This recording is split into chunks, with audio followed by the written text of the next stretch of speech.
Beloved in the Seventh Adventist Church, beloved in the Seventh Adventist Church, this is a very urgent message called A Firm Stance Against the Ecumenical Movement, A Firm Stance Against the Ecumenical Movement, and Interfaith Prayer Vigils. Now, recently here, the Oakwood University Church, beloved,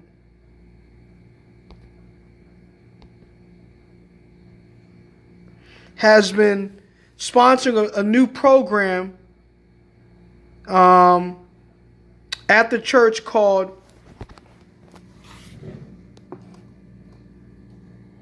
Interfaith Day of Prayer. Interfaith Day of Prayer, beloved. And this movement is about saying one voice, one heart, and one God. Now, we do not have the same God as the apostate Protestant world, beloved. The apostate Protestant world, beloved, worships Satan at Satan's throne, according to early writings. They don't believe Jesus Christ is in the most holy place, blotting out sin, interceding for us, and investigating us by his Ten Commandment law, or moral law of the Ten Commandments. So Satan breathes upon their prayers, according to early writings, in a satanic train of cars, which Satan leads them in these last days, beloved. And so we now have the same God as in one heart. We now have the same heart as the apostate Protestant world, because our heart is with Jesus Christ. It's in the most holy place of the heavenly sanctuary, overcoming sin. Their heart is in the outer court, where Christ died on the cross for our sins. And they have rejected the second age message according to Revelation chapter 18, verse 4, being repeated in Revelation chapter 14, verse 6 and 7, that Babylon is fallen. They never came out of Babylon, a spiritual confusion, decided to stay in Babylon, and they were deceived in these last days, beloved. The apostate Protestant churches are Baptist, Lutheran, Methodist, Pentecostal, all these churches became the apostate Protestant world when Kenneth Copeland and Tony Palmer signed a document making the death of Protestantism and joining up with the Catholic Church a couple of years ago when Tony Palmer was still living. And we now see the Jesuits orchestrating Jerusalem as Israel's capital, orchestrating the repeal of the Johnson Amendment here in the States with Donald Trump, orchestrating the ecumenical movement in our churches and Vatican II like worship. All these things unite all the churches into one slimy mold in these last days. And Revelation chapters 15 and 16 says there will be the dragon, the beast, and the false prophet. The dragon is spiritualism, or the occult, the occultism, like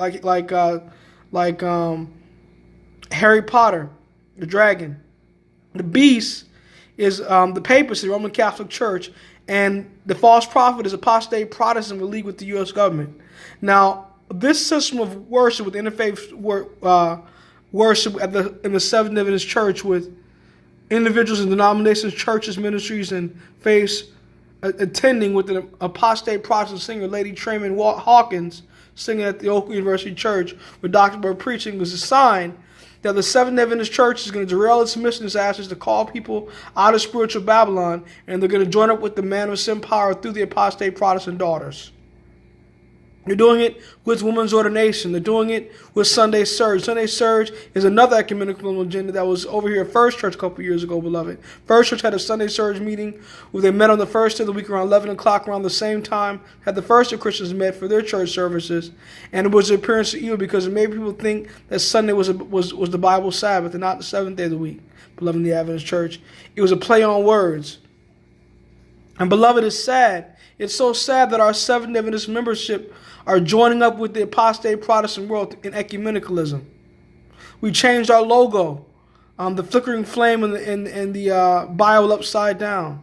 Our logo used to be three angels back, and there's another sign that we joined the ecumenical movement. We had a Catholic priest walking in the General Conference line back in the 1990 General Conference with other Seventh Adventist ministers. All these things lets us know that we are a part of the Sunday movement these last days.